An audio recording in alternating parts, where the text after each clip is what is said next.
성령께서 선지자와 사도들에게 감동하여 주셨사오니 이 시간도 이 종에게 감동하여 주셔서 주께서 꼭 우리 성도들에게 들려주고 싶으신 말씀만 전하게 하여 주시옵소서.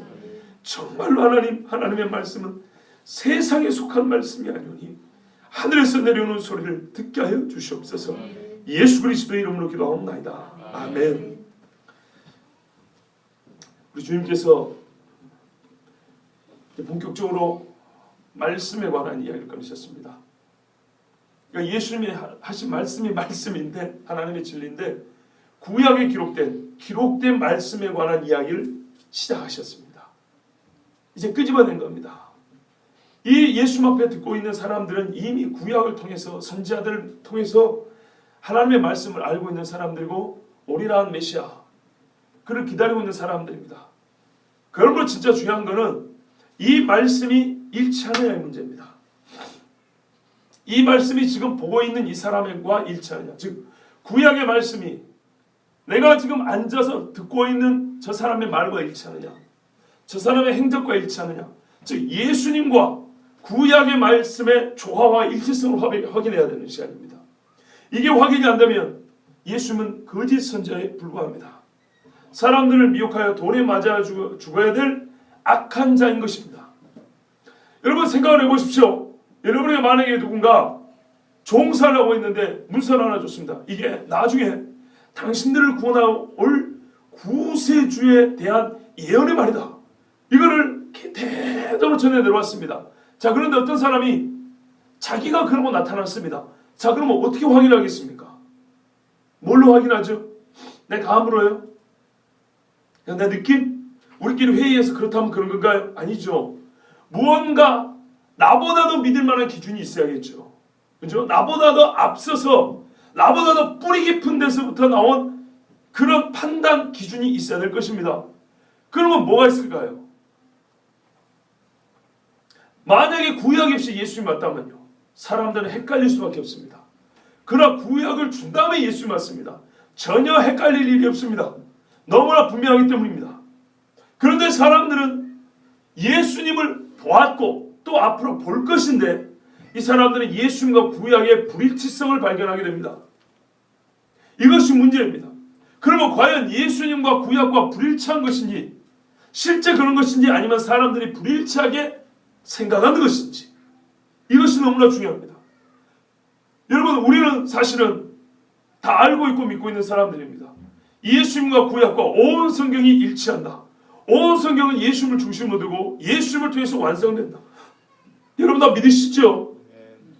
이것이 신앙 고백입니다. 이 신앙 고백이 없으면 교회는 교회되지 못하고요, 얼마나 많은 사람들이 이 신앙 고백 때문에 죽은지 모릅니다. 제가 알기로 네덜란드에서 도르트 신조라는 게 있습니다. 1600년대. 그리스도인들인데 하나님의 말씀을 좀 잘못 고백을 한 거예요. 거기에 한국에서 유럽의 많은 교회들이 모였습니다. 거기서 신조를 만들었습니다. 그 신조의 서문에 어떤 목사가 그 왕에게 바치면서 헌사를 하면서, 이 신앙 고백, 신조를 헌사하면서 말하면, 거기에 우리는 이 신앙 고백 때문에 재산이 몰수당하고 가족이 칼에 죽고 혀가 잘리고 불에 태워 죽임을 당했습니다. 이렇게 그 헌사회가 나옵니다. 그 내용이가. 왜 혀가 잘리고 불에 타져 죽으면서도 우리는 왜 신앙 고백, 이거를 고백하지 않을 수가 없냐? 이것이 없는 신앙은 속이 빈 신앙이기 때문입니다. 하나님이 누구고, 하나님의 말씀은 무슨 의미가 있고, 우리의 삶과 우리의 구원에 관해 어떤 능력이 있으며, 무엇이 진리고 무엇이 거짓이고, 교회는 무엇이고, 하나님은 누군지, 이 세상에 많은 사람들이 가면요, 교파마다, 교인들마다 다 하는 말이, 우리는 성경을 믿습니다. 성경. 우리는 교리를 믿지 않고 성경을 믿는다 그래요. 그러면 이제 물어봅니다. 당신이 믿는 성경이 뭐요? 성경 자체가 뭐요? 대답을 못합니다. 당신이 성경을 믿는다고 하는데 성경을 믿는다는 그 알맹이가 뭐요? 그럼 대답을 못합니다. 여러분, 이 알맹이라는 것이 교리입니다. 이 알맹이를 말로 하고 만방에 선포한 것이 신조의 신앙 고백입니다. 우리가 예배 시간에 앞부분에 서두에 암송하는 사도신경, 이 사도신경은 많은 사람들이 이 고백 때문에 혀가 잘리고 불에 태워져 목이 잘려 죽었습니다. 이 신앙 고백 안 하면 돼요. 전능하사 천지를 만드신 하나님이라고 고백 안 하고 입 다물고 있으면 살 수 있었어. 동정녀와 마리아에서 나신 예수님이라고 안 하고 그냥 모르지만 하여튼 옛날에 예수라는 인간이 살았다고 그까지만 얘기했으면 안 죽었을 거예요. 그런데 왜 이 신앙 고백합니까? 매우 교리적인 내용입니다. 예수님의 동정녀 탄생. 그렇죠. 예수님이 성부, 성자, 성령 삼위일체성, 신인, 양성, 그리고 그가 메시아요 다시 오실 것이고 예수만의 성경의 요약이 고백 안에 다 들어있습니다. 그래서 성경, 교리, 고백 이건 일치해야 합니다. 무엇을 기준으로요? 성경을 기준으로 일치해야 됩니다. 그러나 성경을 다 말할 수 없기 때문에 우리 성호 안에 고백하는 것은 신앙 고백으로 하고 또 서로 물어보고 대답할 때는 문답으로 합니다. 이래서 교회 밖과 교회 안을 구분짓습니다. 그리고 우리의 신앙의 표준으로 삼는 것은 성경이죠. 이 성경의 표준으로 필요시에 바로바로 활용할 수 있도록 평상시에 신앙 고백 신조와 문답으로 이렇게 정리를 해놓습니다. 우리나라에도 장로의 신앙 고백이라는 게 있습니다. 이건 매우 중요합니다. 만약 예를 들어서 교회에서 누가 죄를 지었다. 치료를 어떻게 할 거냐 할 때 그들이 한 공동체, 신앙 공동체로 자기 입으로 한 신앙 고백이 있습니다. 나는 이러이러한 신앙을 갖겠다. 그러면 자기가 그렇게 고백했기 때문에 그가 잘못했을 때는 그 본인의 신앙 고백에 의해서 치리를 하는 겁니다. 매우 중요합니다. 예를 들면 우리 교회에서 우리의 신앙 고백을 사도신경으로 하는데 사도신경에 어긋나는 신앙의 모습을 보이고 사람들을 그렇게 어긋나게 끌고 가면서 나는 죄가 없다. 그런 사람은 틀린 거죠. 본인이 한 신앙 고백에서 치리를 할 수 있는 겁니다. 하여튼 이 신앙 고백은 매우 중요합니다. 바꿔 말하면 구약의 요약이 바로 예수님이고 구약의 중심이 예수님입니다. 즉 구약을 읽은 사람들이 예수 그리스도로 신앙 고백을 할 수 있냐의 문제입니다. 유대인에게 있어서 제일 문제는 구약을 성경으로 읽은 사람들이 그들의 이 성경을 읽은 네가 읽은 성경이 뭐냐 도대체. 성경은 당신들의 구원에 관해 뭐라고 가르치냐 했을 때 이 모든 질문을 딱 하나로 요약한다면 예수 그리스도라고 정리가 될 수 있겠느냐의 문제입니다. 예수님은 그렇게 된다고 자기 자신을 주장을 했습니다. 그런데 사람들 중에는 그렇다는 이가 있었고 그렇지 않다는 이가 있었습니다. 왜 그랬을까요? 그것은 예수님이 율법에 대하여 유대인들이 알고 있는 것과 다르게 말했기 때문입니다. 그것이 문제입니다. 그런데 이것이야말로 제일 중요합니다. 왜냐하면요. 율법이 있고 예수님이 왔기 때문입니다. 이 율법을 통해서 예수님이 이 땅에 오시는 것이 나타났기 때문입니다. 그렇기 때문에 이건 따로 떨어지는 것이 아니라 일치해야 합니다. 일치. 제일 중요한 관문입니다. 예수님이 자기를 메시아로 드러내서 진짜 새하늘과 새 땅을 이 땅으로 오게 할 메시아라는 것을 확정을 하려면 율법과 자기의 일치성을 보여줘야 됩니다. 구약 성경과 자기의 조화, 하나됨을 보여줘야 됩니다. 그런데 유대인들은 그 중에 어떤 이는 그런가 보다 하는 사람이 있었고 어떤 이는 절대 그럴 수 없다고 생각하는 사람이 있었습니다. 그런데 이 제일 중요한 문제, 제일 첨예한 문제, 하나님 나라 이야기를 하면서 예수님이 이야기를 안 할 수가 없죠. 오늘 그 이야기를 시작합니다. 내가 율법이나 선지자를 폐하러 온 줄로 생각하지 말라 그랬습니다. 여러분 왜 이 말씀을 하셨을까요? 지금까지는 명시적으로 드러내놓고 율법이란 말을 한 적이 없습니다. 제가 보기에는 그렇습니다. 여러분 혹시 보셨습니까? 5장 처음 시작하면서 혹은 마태복음 1장에서부터 예수님의 말씀 중에 율법을 처음 언급하는 구절 바로 여기입니다. 예수님이 4장 17절에 처음으로 말씀하시는데 회개하라 천국이 가까이 왔느니라 이 말씀부터 시작하셨습니다. 마태복음, 적어도 마태복음의 기록을 볼 때 예수님이 율법을 여기서 처음 말씀하셨습니다. 그런데 이상하죠. 왜 처음 율법을 말씀하시면서 내가 율법이나 선지자를 폐하러 온 줄로 생각하지 말라 하면서 무슨 오해가 있는 것처럼 이렇게 말씀 시작하실까요? 그죠? 당신들이 율법을 알 것이요. 율법이 무엇입니까? 율법은 곧 나에 대하여 가르치는 것입니다. 이렇게 얘기를 시작했으면 보다 더 자연스럽지 않습니까? 그런데 다짜고짜 사람들이 오해를 했는지 안 했는지 예수님은 뭐 마음을 보시고 아시겠지만 우리 일반적으로 볼 때는 야, 이렇게 대화를 시작할까 싶을 정도로 난데없이 내가 율법이나 선지자를 폐하러 온 줄 생각하지 마라. 왜냐하면 율법과 선지자라는 이 대화의 주제는 유대인들에게서는 엄청나게 중요하고 민감한 주제입니다. 즉 그 자체의 성경을 말하는 겁니다. 구약 성경. 구약 성경의 총합입니다. 모세오경 있고요, 선지서 있고요, 역사서 있고요, 시가서 있고요. 뭐 이렇게 이제 있지 않습니까? 묵시록도 있지만 하여튼 이렇게 있지 않습니까? 근데 이거를 좁게 말하면 율법, 모세오경만 율법 토라라 그러지만 크게 말하면 구약 전체를 토라라 그럽니다. 말하자면 여기서 율법과 선지자는 말은 구약 전체를 말하는 것입니다. 율법서와 선지서, 그러니까 뭐 전도서나 시편, 아가 이런 걸 빼고 그 말이 아니고 통합해서 전체 성경을 말하는 것입니다. 전체 구약 성경에 관한 이야기를 예수님이 꺼내셨는데요. 갑자기 폐기하러 온 줄로 생각하지 마라. 폐하러 온 줄로 생각하지 마라. 폐하든지 아니하든지 간에 폐한다는 말 자체가 얼마나 가슴 철렁한 이야기인지 모릅니다. 여러분 봐보십시오. 뭐랄까요? 새로 교인이 왔어요. 아니면 제가 새로 왔는데 첫 주 설교 때 다짜고짜 올라서자마자 제가 여러분 교회를 폐하려고 온 걸로 생각하지 마십시오. 뭔 말이죠 이거? 그러면 속으로 어떻게 있습니까? 저 양반이 오기 전부터 누가 오해를 했나 어쩌나 그러겠죠. 예, 이게 싹 어색한 이야기입니다. 자연스럽지 않습니다. 근데 이게 어색하지 않을 수 있는 것은 예수님은 사람의 속을 보시죠.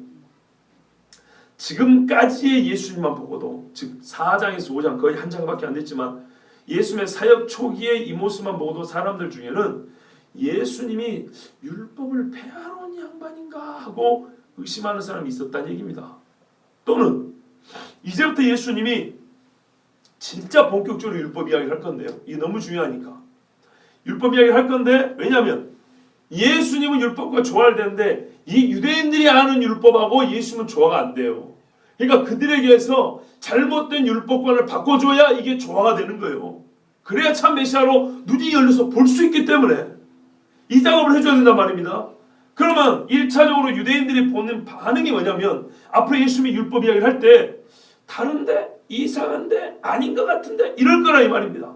그래서 내가 율법이나 선지자를 폐하러 온 줄로 생각하지 마라 이 말씀은, 첫째는 지금까지의 예수님의 사역을 보고 어떤 이는 저 사람이 율법과 다른 것 같아 이런 사람이 있었을 수도 있고, 두 번째는 이제부터 본격적으로 율법 이야기를 할 때 기존의 유대인들이 최고로 정말 하나님의 이 땅에 그 어떤 민족도 주지 않았던 최고의 선물을 받았던 그들이 알고 있는 율법관과 예수님이 하신 말씀이 이제 다를 거란 말이에요. 달라요 실제로. 그죠? 너희는 살인하지 말라만 얘기를 들었으나 뭐 간음하지 말란 말을 들었으나 나는 내 기론이고 다르게 말씀하잖아요. 네. 앞으로 여호야에게 주어질 때 이 사람들이 예수님의 말씀을 듣고 야! 저 사람 봐! 저거는 우리가 아는 율법과 다른데 저 사람 율법을 폐하러 왔구나! 이렇게 분명히 예수님을 오해하고 공격할 거라는 것입니다. 그래서 예수님이 미리 말해놓은 거예요. 앞으로 그런 얘기를 듣더라도 오해하지 마라. 나 폐하러 온 거 아니다. 이렇게 얘기를 해준 겁니다. 실제로 랍비들이 모여가지고 율법을 항상 새롭게 해석을 합니다. 그런데 어떤 사람이 새 해석을 내놓으면 그게 이치에 안 맞다 생각하면 옆에 있는 사람들이 뭐라 그러냐면 랍비들이 당신은 지금 율법을 폐하고 있어 이렇게 손가락질합니다. 그러면 그 사람이 대답을 합니다. 자기 변호를. 자기 변호를 할 때 뭐라고 하냐면요.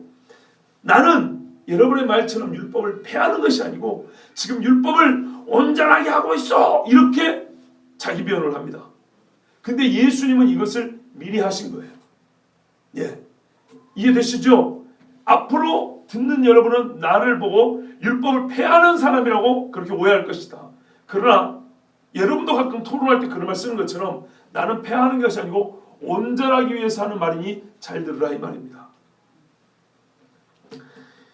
폐하러 온 것이 아니라 이루려 왔다 이렇게 말했습니다. 그런데 여기서 우리가 또 발견할 수 있는 게 있습니다.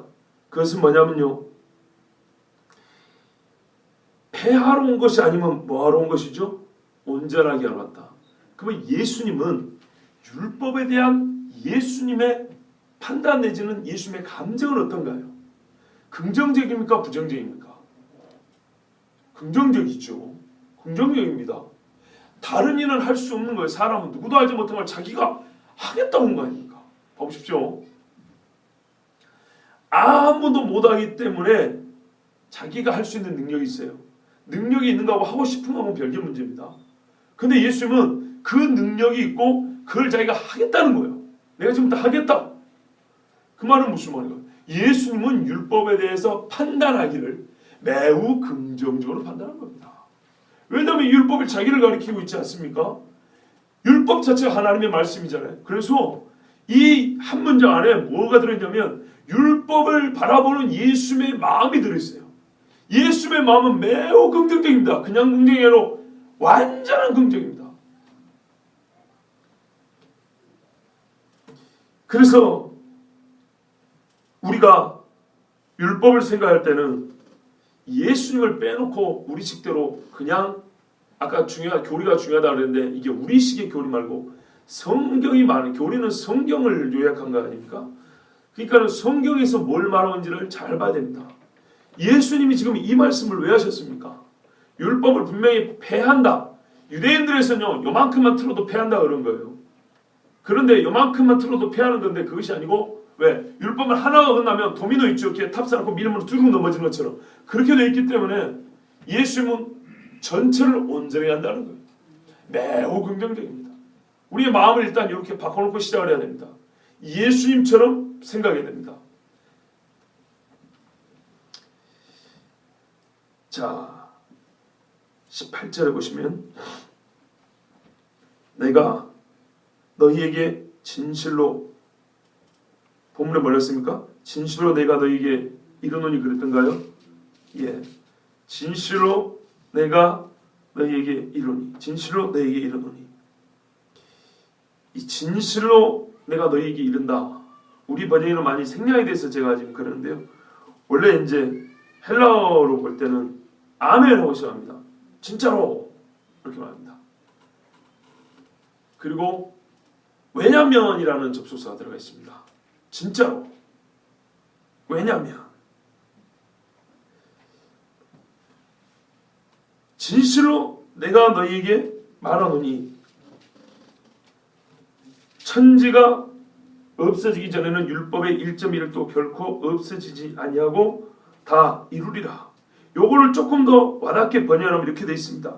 진실로 내가 너에게 말하노니 하늘과 땅 천지가 없어지기 전에는 그리고 또 이렇게 되어 있습니다.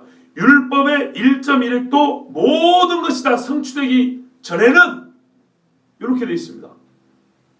결코 없어지지 아니하리라. 말의 어감이 다르죠. 어감이 다르죠. 봐보십시오. 우리 번역에는 진실로 너희에게 이르노니 천지가 없어지기 전에 율법의 1.1획도 결코 없어지지 아니하고 다 이루리라. 그러니까 우리말로 한다면 천지가 없어지기 전에 율법의 모든 것이 성취되리라. 그냥 이렇게 해석이 되죠. 그런데 원문에 좀 가깝게 번역을 해서 해석을 하면 다른 뜻이 됩니다. 내가 정말로 너에게 이르노니 천지가 없어지기 전에까지는 천지가 없어질 때까지는 또 율법의 1.1획이라도 하나도 안 빼지고 다 이루어질 때까지는 이 두 가지가 조건입니다. 그때까지는 이 율법이 없어지지 아니하리라 이렇게 돼 있어요. 뭐 결론적으로는 별 차이가 없는 것 같은데 분명히 차이가 있습니다. 예. 세상이 없어질 때까지 다 이루리라 연거하고 세상이 없어질 때까지 율법의 모든 것이 다 이루어질 때까지 그 말은 거의 이게 동시에 이루어진다는 말이 됩니다. 그래 되죠. 이때까지 이게 거의 같이 이루어지는데 그때까지 모든 것이 다 이루어진다. 이렇게 없어지지 아니한다. 예, 세상의 마지막과 이 율법은 언제까지 주어진 거죠? 이 땅이 존재할 때가 주어진 거 아닙니까? 그러니까 이게 거의 마지막 거의 같이 마지막이 될 때까지 하나도 없어지지 아니한다는 거예요. 역사적으로 같이 이 말씀이 간다는 거죠. 하여튼 이렇게 예수님이 강조를 했습니다. 그러니까 얼마나 이거 긍정입니까? 그리고 예수님 자신이요 희미해져 가는 율법의 기초를 다시 막 콘콘에 갖다 붙여갖고 우리가 공부를 친다 그러잖아요. 막 철근 받고 해가지고 더 튼튼하게 박는 거예요 지금. 그런 느낌 받으시죠? 예, 예수님이 지금 율법을 이 사람들은 이렇게까지 생각 안 했어요. 그런데 예수님은 아주 강력한 단어를 선택했었어요. 천지가 없어질 때까지는 절대 안 없어진다. 1.1획도. 1.1획이 무슨 말이냐면 히브리어에 요드라고 있어요. 여러분 따옴표 알죠? 따옴표 이렇게 생기고 요겁니다. 따옴표 같이 그런 글자 안에 있어요. 요것이 이것 하나도 없어지지 않는다는 겁니다. 헬라어로는 이오타라는데 영어 소문자 I처럼 생겼습니다. 근데 요거보다는 헬라어로 썼으니까 그러지만 히브리 사람들에게 유대인들에게는 이 요드예요. 요드. 이 따옴표 요만한 글자 요거 하나도 없어지지 않는다는 거예요. 두 번째 일획이 뭐냐면요. 여러분 일획은 우리 한글 쓸 때도 명조체하고 고딕체 아십니까? 봐보세요. 글자를 쓸 때 제가 한자를 쓰는 거 봐보세요.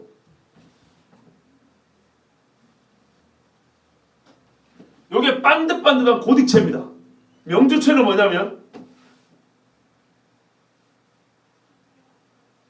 요게 한입니다. 그죠? 궁서체라니 보면 위에 한번 꺾죠?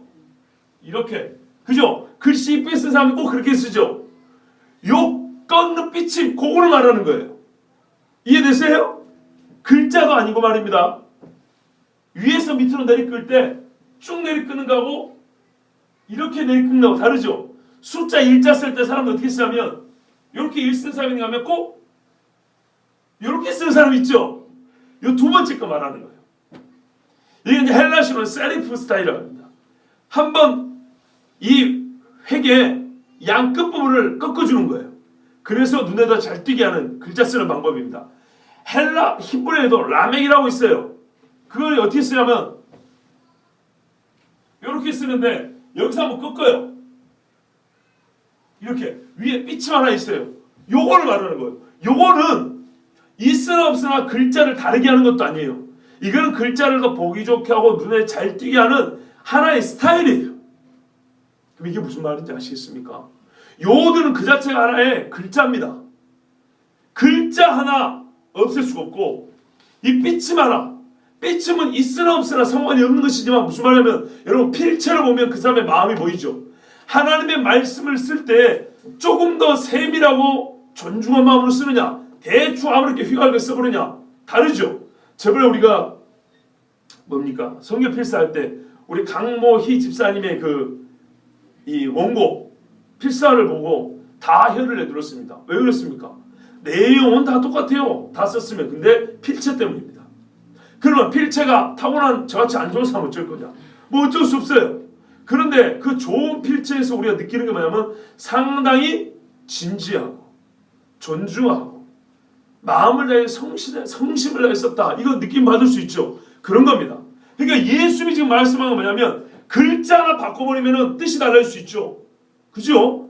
글자 하나 또는 이 삐침 하나라도 율법에 관해서는 외적이건 내적이건 이만큼도 왜곡되고 변형되는 거 변질되는 거 예수님 허용하지 않는다는 말입니다.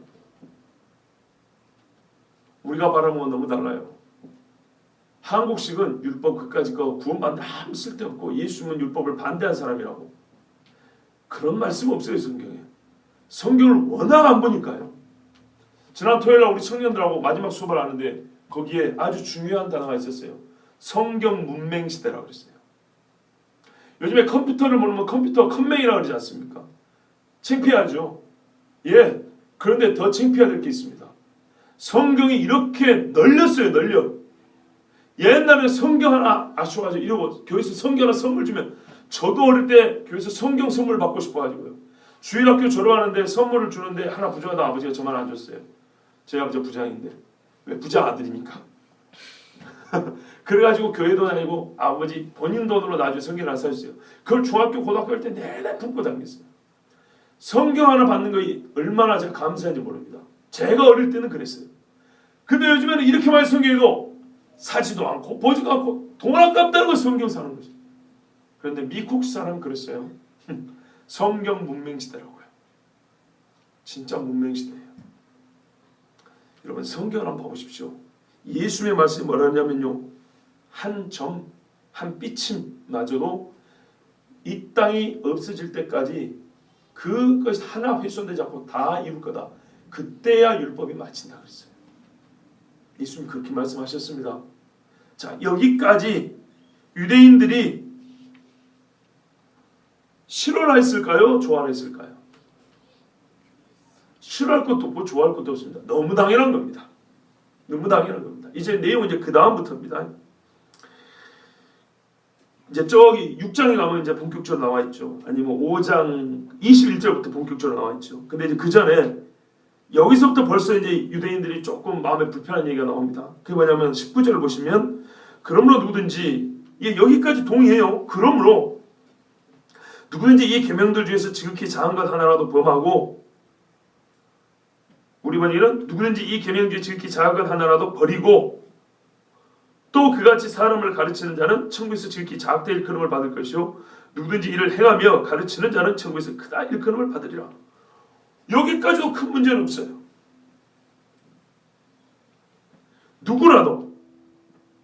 누구라도 이 계명 중에 지극히 작은 것 하나, 그러니까 아까는 점 하나 삐침 하나인데 이제는 문장이죠. 예를 들어서 우상 숭배하지 말라 이런 계명이 있지 않습니까? 이 계명 중에 하나라도 버리고 또 그같이 사람을 가르친다면 그 사람은 천국에서 지극히 작다 일컬음을 받을 것이고 누구든지 이를 행하며 가르치는 자는 천국에서 크다 일컬음을 받으리라. 그러니까 이까지 보면 예수님의 말씀은 엄청나게 친율법 옹호적 발언이고요. 유대인들이 너무 좋아하는 이야기예요. 여기까지 아주 맞아요. 근데 왜 예수님이 이미 유대인들도 알고 있고 좋아하는 이야기를 왜 이렇게 세 절씩을 하셨을까요? 어쩌면 우리 같은 사람들 때문에 그럴지도 모릅니다. 우리는 너무 율법을 몰라요. 예수님이 율법에 대해 뭐라고 생각하는지도 너무 몰라요. 안 보니까요. 그리고 이 다음 이야기를 하시려고 예수님이 미리 이제 사전 작업을 하는 겁니다. 당신들과 내가 공의 인정하는 것, 그 기초를 놓고 시작하는 거예요. 과연 이 공의 인정하는 기초 위에서 봤을 때 이 다음부터 나오는 양편의 이야기 중 무엇이 이 기초와 부합하냐 이 말이죠. 그러면 가면 갈수록 예수님의 말씀이 이 기초와 부합하다는 것이 드러납니다. 하여튼 예수님이 이래가지고 사람들에게 말합니다. 누구든지 본인이 행하면서 가르쳐야 천국에서 큰 사람이고 행하지 않으면서 가르치거나 또는 가르치지도 않고 행하지도 않는 사람은 아무리 작은 계명할지라도 천국에서 지극히 작다 일컬음을 받을 것이다. 여기서 우리가 분명해야 될 것은 천국에서 그랬습니다. 그러니까 사람이 100% 하나님의 말씀을 제대로 다 가르치면 좋거니와 혹 그 중에 빼먹는 수가 있을 수 있어요. 그래도 이 사람이 구원을 못 받는 건 아니겠죠. 예, 그거는 분명한 사실입니다. 왜냐하면 제가 여러분한테 말한 게 다 100% 맞냐? 그래야 제가 목사의 소명을 다하고 천국 간다 그러면 저는 지금 천국 못 갑니다. 어떻게 제가 100% 다 맞게 하겠습니까? 말도 안 되죠. 성경은 100% 맞는데 성경을 이해하는 수준이 30도 안 되고 10이나 될란가 모르는데 이 달랑달랑하고 무슨 100%의 말이 나오겠습니까? 기껏 여러분에게 쏟아내는 설교는 제가 아는 10% 미만에서 돌고 도는 것들을 지금 해내는 겁니다. 저 위에 있는 건 아직도 몰라요.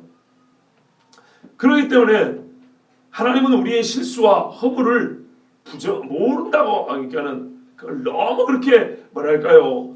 우리가 실수하는 것에 대해서 너 하나 틀렸으니까 너 지금 이렇게까지는 안 해요. 지금까지 신학자들이 얼마나 많고요. 목사들이 얼마나 많은데 서로 반대되는 견론들로 수두룩했어요.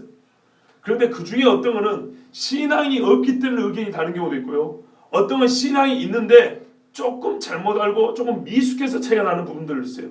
그 정도 차이는 구원을 받고 못 받고 문제까지는 가지 않습니다. 이해가 되십니까? 예, 이해가 되시죠? 루터하고 칼빈도 안 맞는 게 있어요. 그러면 루터는 천국 가고 칼빈은 지옥 갔을까요? 저는 어떻게 생각하세요? 그건 아니죠. 예. 근데 나는 슐라이만 하는 의심스러워.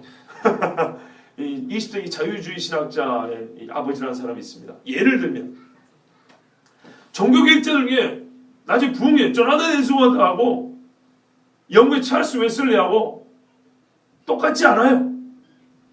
미국의 유명한 신학자들하고 유럽의 유명한 신학자하고 똑같지는 않아요. 그러나 그들의 약간의 차이는 정말 하나님의 말씀을 바르게 전하는 열심 안에서 약간의 미미한 차이입니다.